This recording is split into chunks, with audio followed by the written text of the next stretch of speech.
안녕하세요. 오늘도 사연살롱을 찾아주셔서 감사합니다. 결혼 6년차, 30대 초반 여자입니다.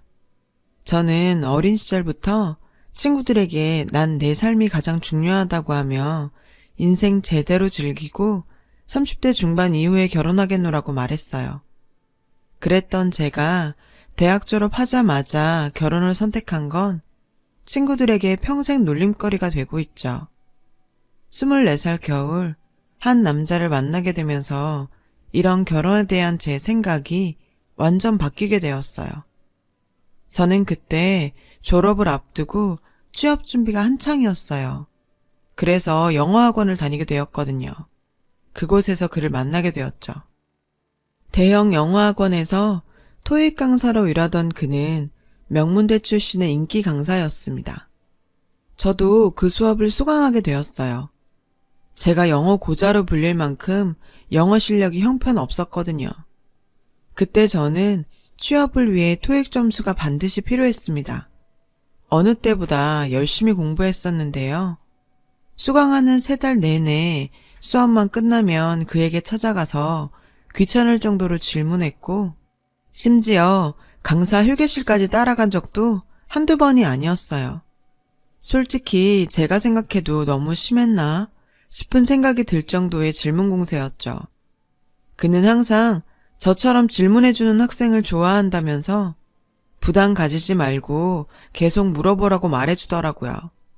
그 덕분에 3달 만에 제가 목표했던 점수를 받게 되었고 원했던 회사에 취업도 했어요. 그렇게 끝나버릴 줄 알았던 저희의 인연은 우연한 기회로 엉뚱한 곳에서 다시 이어지게 되었어요. 황금 같은 주말에 둘째 출산으로 산후조리원에 들어간 언니를 대신해서 조카와 함께 키즈카페로 가게 되었어요. 밀려오는 피로감에 그저 꾸벅꾸벅 졸고 있는데 누군가 어깨를 툭툭 쳤습니다. 연아 맞지? 잠깐만. 누군가 제 이름을 불러서 돌아봤더니 그가 있었고 그 옆에는 3, 4살 정도의 남자 쌍둥이로 보이는 애들이 함께 있었어요. 짧은 인사를 나누기도 전에 그는 쌍둥이 손에 끌려갔죠. 그는 아이들과 볼풀장 안에서 뒹굴고 있었는데 그 모습을 보고 있자니 내 미래의 남편도 내 아이와 저런 모습이었으면 좋겠다는 생각이 들 정도로 행복해 보이더라고요. 얼마간 시간이 흐른 후 그는 다시 돌아와 인사를 건넸어요. 아이고 힘들다. 아까 인사도 제대로 못했네. 선생님 아들들 너무 예쁘네요. 쌍둥이죠? 땀을 뻘뻘 흘리면서도 아이들과 노는 게 즐거운 듯 행복해 보이는 그는 제 질문에 알 수 없는 미소를 짓더라고요. 이유는 머지않아 알게 되었어요. 아이들이 달려와 삼촌이라고 그를 부르더라고요. 아들처럼 행복하게 매달리던 아이들은 사실 그의 조카들이었던 거예요. 그도 저와 같은 이유로 이곳에 와 있는 거라는 걸 알게 되는 순간 왜인지는 모르겠지만 그가 결혼하지 않았다는 사실이 뭔가 다행이다 싶은 생각이 들었어요. 그렇게 키즈카페에서 우연한 재회 이후로 가끔 만나서 술 한 잔씩 하게 되었어요. 저희는 더 이상 강사와 수강생의 관계가 아닌 남녀 사이가 되었죠. 6개월간의 짧고 뜨거운 연애 끝에 25살이라는 어린 나이에 결혼했습니다. 결혼과 함께 남편은 평소에 꿈꾸던 작은 영어학원을 오픈했어요. 그저 행복할 것으로만 생각되었던 결혼 생활은 길지 않은 시간에 사랑 하나만으로 완성될 수 없다는 걸 깨닫게 해주었어요. 결혼 시작과 함께 시어머니와의 충돌이 시작되었죠. 결혼과 동시에 직장 그만두고 아들 뒷바라지를 하길 원하시던 시어머니는 제 직장 생활을 탐탁지 않아 하셨어요. 저는 어렵게 들어간 회사를 결혼했다는 이유만으로 그만두기 싫었거든요. 늘 시어머니께서 저에게 하시던 말씀이 있으셨는데, 여자는 말이야, 남자 뒷바라지 하는 재미로 살아야 하는 거야.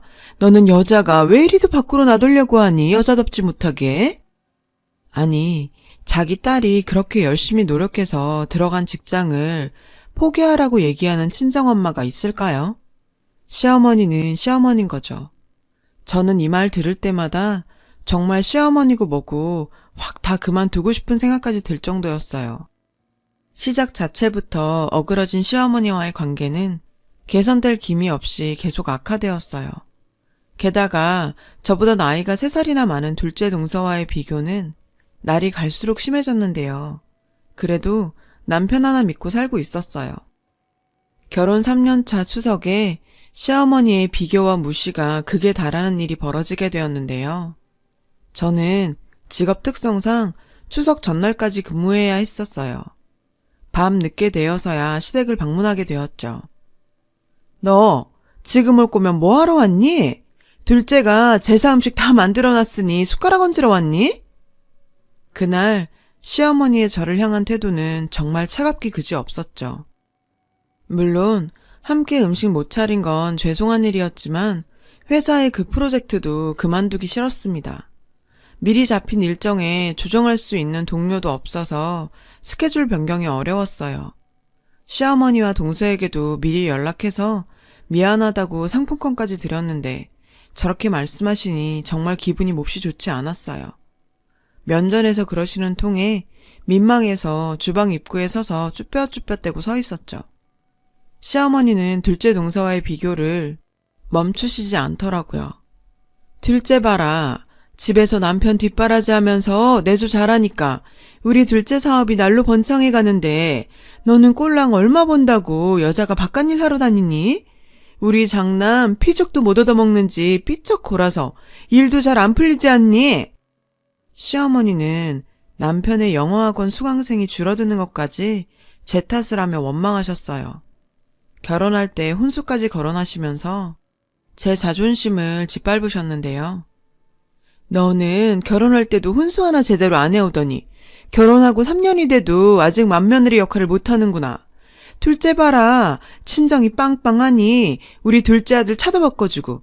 저기 봐라. 우리 집에 김치냉장고도 둘째가 해온 거 아니니. 친정이 부실하면 몸으로라도 때워야지. 그리고 내가 말이 나와서 하는 말인데 둘째가 너보다 3살 위 아니니? 네가 서열상 손윗동서긴 하지만 제대로 역할도 못하는데 손윗동서 대접 받아서 되겠니? 둘째야, 너도 이제 첫째한테 말 놓고 편하게 대해라. 네가 실질적 맏며느리 아니냐. 어머님이 저를 아무리 싫어한다고 해도 면전에 세워두고 무시하며 비교하는 정도는 도를 넘었고 둘째 동서의 태도에 저는 더는 참을 수가 없었어요. 어머님이 그러라고 하시니까 내가 말 놔도 되겠지? 기분 나쁘고 그런 거 아니지? 저보다 나이 많은 둘째 동서가 저에게 말을 놓는 건 저한테는 기분 나쁜 일이 아니었는데 한 번 아니라는 말도 없이 마치 기다렸다는 듯 말을 놔버리는 둘째 동서의 태도에 기분이 너무 나빠서 어머니에게 한 소리 했는데요. 제가 언제 대접을 바랬어요? 동서한테도 제가 항상 꼬박꼬박 존대했잖아요. 그런데 실질적 맏며느리니 뭐니? 저희 친정이 뭐요? 기억 안 나세요? 어머님이 그러셨잖아요. 혼수하지 말고 집 사는데 돈 보태라면서요. 그래서 집 구할 때 저희 집에서 더 많이 보탰잖아요. 혼수니 뭐니 이제 와서 왜 그러시는 거예요? 진즉에 그렇게 말씀하시던가요. 참다 한마디 했을 뿐인데 시어머니에게 바락바락 달려드는 며느리가 여기 있다며 난리를 피시는 통에 저만 이상한 사람이 되었어요. 주방에서 나는 큰 소리를 듣고 달려온 다른 식구들도 저를 이상한 눈으로 쳐다봤고요. 다른 가족들의 시선은 별로 중요하지 않았는데 믿었던 남편도 어머님과 다르지 않았어요. 이 일로 남편과 결혼하고 처음으로 크게 다투게 되었죠. 제가 남편에게 있었던 상황을 설명해도 아무리 화가 나도 며느리가 시어머니께 덤벼서 되냐며 저를 몰아세웠고 정말 세상에 홀로 남겨진 느낌에 서러워 혼자 펑펑 울었습니다. 그 사건 이후 시어머니는 저를 노골적으로 괴롭히셨어요. 하루는 출근을 했는데 아침에 갑작스럽게 전화를 하신 거예요. 오늘 김장 담그니 오라는 거예요. 어머님과 너무 안 좋을 때라 그 연락을 받고 회사에서 욕먹을 것을 각오했죠. 당일 월차를 쓰고 시댁으로 갔어요. 그곳에는 이미 둘째가 와 있었는데요. 넌 항상 이렇게 늦는구나. 우리가 시장 보고 배추 밑간 다 해놨으니 네가 지금부터 김치 속만 좀 넣으면 된다. 우리는 새벽부터 움직였더니 온천쯤 갔다 와야겠구나. 저에게 덩그러니 100포기의 절인 배추와 양념만 넘겨주고는 둘은 온천을 가버렸어요. 너무 황당하고 어처구니 없는 이 상황에 어떤 말도 나오지 않더라고요. 정말 손도 대지 않고 집에 가고 싶은 마음이 굴뚝 같았지만 어차피 온 거 그저 한 포기 한 포기 배추 속을 채워가고 있었어요. 온천 갔다 금방 온다던 그 둘은 저녁이 돼서야 돌아왔고요. 너 아직 이것밖에 못했니?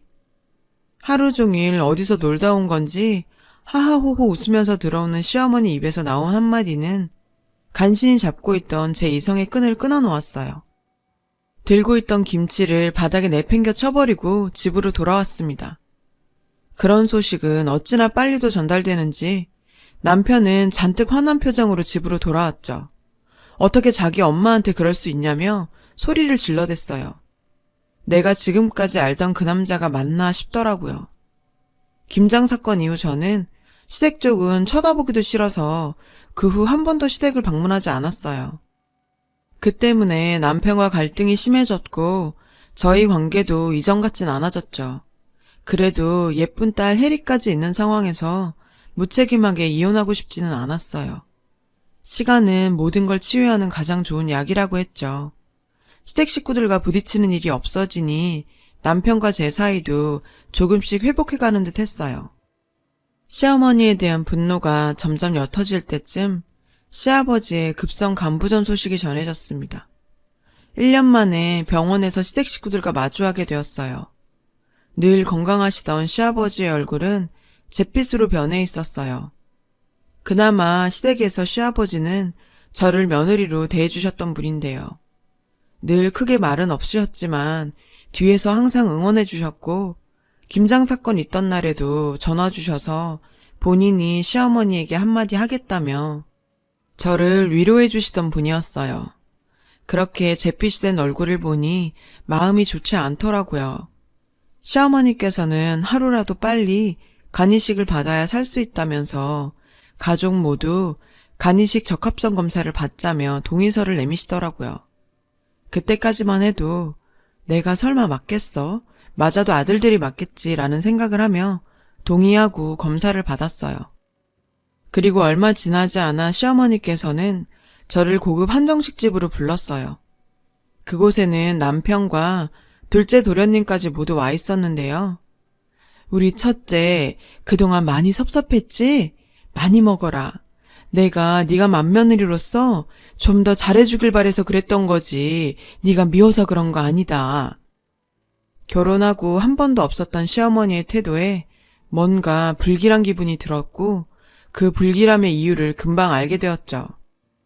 다름이 아니라 검사 결과가 나왔는데 우리 가족 중에 너만 간이식 적합도가 일치한다더구나. 그래서 말인데 네가 우리 집안 첫째 며느리로서 제대로 역할 한번 해줬으면 한다. 아니, 도대체 아들도 다 안 맞는데 피도 안 섞인 내가 왜 간이식 적합자인지.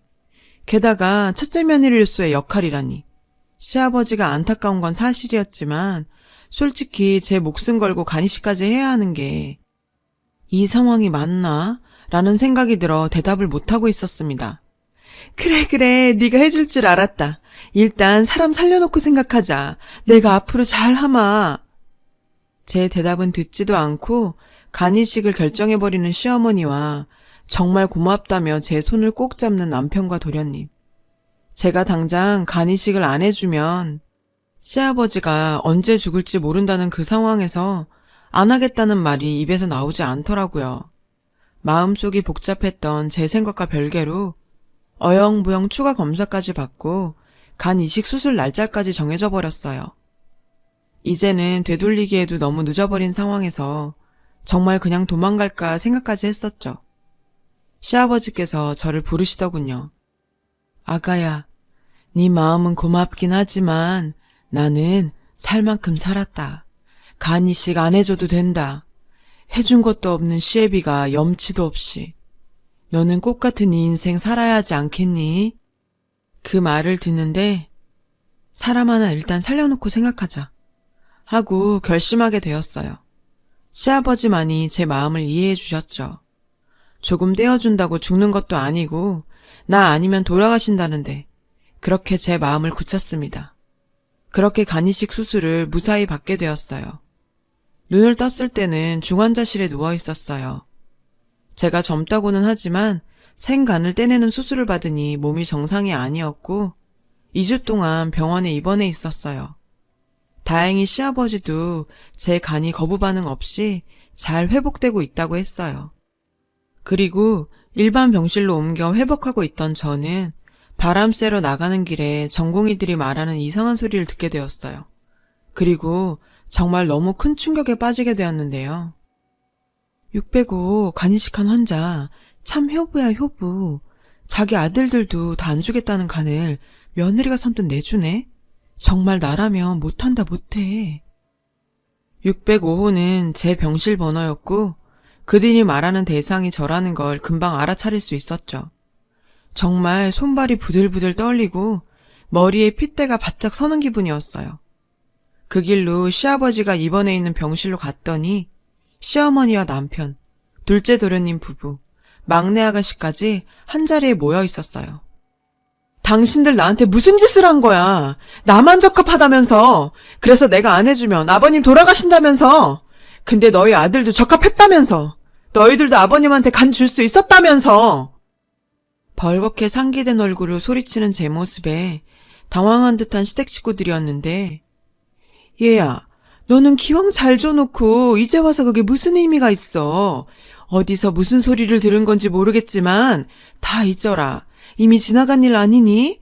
네 시아버지 건강도 찾았고 우리 행복하게 살면 되는 거 아니겠어? 안 그래? 첫째는 학원도 어려운데 간이식까지 어떻게 하니? 둘째 며느리는 둘째가 간이식하면 이혼한다고 하지. 그나마 네가 하는 게 맞는 거 아니겠니? 나이도 어리고. 시댁 식구 그 누구도 아니다라는 말을 하지 않았고 그 전공의들 말대로 아들들이 간이식을 거부했답니다. 그 와중에 다 짜고 저만 가능하다고 속여서 이식을 하게 했던 것이었어요. 정말 거기 있는 시댁 인간들을 하나같이 다 찢어 발리고 싶은 심정이었어요. 이게 다 무슨 소리냐? 너희들도 다 간이식이 가능했는데. 그런데 그걸 너희들이 싫다고 해서 며느라기가 나한테 간을 줬다는 말이냐? 힘겹게 눈을 뜨신 시아버지께서는 이 이야기의 진실을 다 들으시고는 많이 침울해 하셨습니다. 시어머니와 삼남매를 모두 병실에서 쫓아내셨어요. 간 이식을 한 건 어쨌든 제 선택이었으니까 남 탓할 생각은 없었지만 저 역시 자기 간이 아까워 마누라 팔아먹는 남편놈하고는 더 이상 살 생각이 없어졌습니다. 이혼 소송을 진행하게 되었어요. 아직 몸이 제대로 회복되지 않아서 힘들었지만 하루라도 빨리 저런 집안이랑 갈라서고 싶었고 이혼 결격 사유가 명확했기에 길지 않은 시간에 양육권의 위자료까지 유리하게 이혼하게 되었어요. 이혼하고도 한참을 요양이 필요했는데 수술 후 5개월쯤 지났을 때인가요? 아직 젊어서 그런지 별 후유증이 없었어요. 나중에 얘기를 들으니 정말 다행이더라고요. 원래 간이식 수술은 후유증이 심하다고요. 회사 복직을 위한 준비를 하고 있는데 시아버지께서 저를 찾아오셨어요. 오랜만에 보는 시아버지는 잿빛 얼굴은 어디 간지 없고 핏기가 돌고 계셨어요. 그래도 시아버지의 그 얼굴을 뵈니 내가 잘했다 싶더라고요. 시아버지께서는 시어머니와 못 살겠다며 이혼 도장 찍으셨고 자신을 버렸던 자식들과도 인연 끊고 요양원에 들어가신다고 하시더라고요. 아들들에게 간이식을 바라지도 않으셨다고요. 살 만큼 산 인생, 자식 간 받아서 살 생각도 없었기 때문에 그 자체는 아무렇지 않으시다고요. 그런데 어떻게 가족으로 같이 살 사람한테 그런 짓거리를 할 수 있는지 한참을 죄스러워 하셨어요. 그러면서 저에게 통장 하나를 내미시더라고요. 얘야, 내가 재산 다 정리했다. 네가 준 간 받아서 이렇게 살고 있는 걸 이런 돈으로 먹이지는 못하겠지만 이거 꼭 받아서 네가 혜리랑 새삼 시작하는데 보탰으면 좋겠구나. 저는 아버님이 안쓰럽기도 하고 고맙기도 하고 한동안 주저앉아서 통곡했네요. 그러고는 정말 가버리셨습니다. 그렇게 시아버지께서는 요양원으로 들어가셨어요. 이혼 후 남편놈은 시아버지께서 투자금을 회수하시는 바람에 안 그래도 어렵던 학원을 폐업하게 되었고, 시아버지께 쫓겨난 전 시어머니는 둘째 아들 집에 얹혀 살고 있다고 하는데, 그렇게 편애하던 둘째 며느리한테 구박당하고 살고 있다고 하네요. 전 요즘에도 가끔 시아버지가 계신 요양원에 혜리와 함께 찾아뵙는데요. 건강도 많이 회복되셔서 요양원에서 운동도 시작하셨다고 자랑하시더라고요. 아버님의 도움으로 저도 당당한 돌싱으로 제2의 삶을 준비하고 있습니다. 딸과 꼭 보란듯이 행복하게 살아야겠어요. 이런 이야기를 털어놓고 나니 제 마음이 한결 편해지네요. 제 이야기를 들어주신 모든 분도 즐겁게 사시길 바랍니다. 감사합니다. 여러분, 사연 댓글에 응원과 현명한 조언 부탁드려요. 좋아요와 구독은 저에게 큰 힘이 됩니다. 오늘도 좋은 일 가득하세요.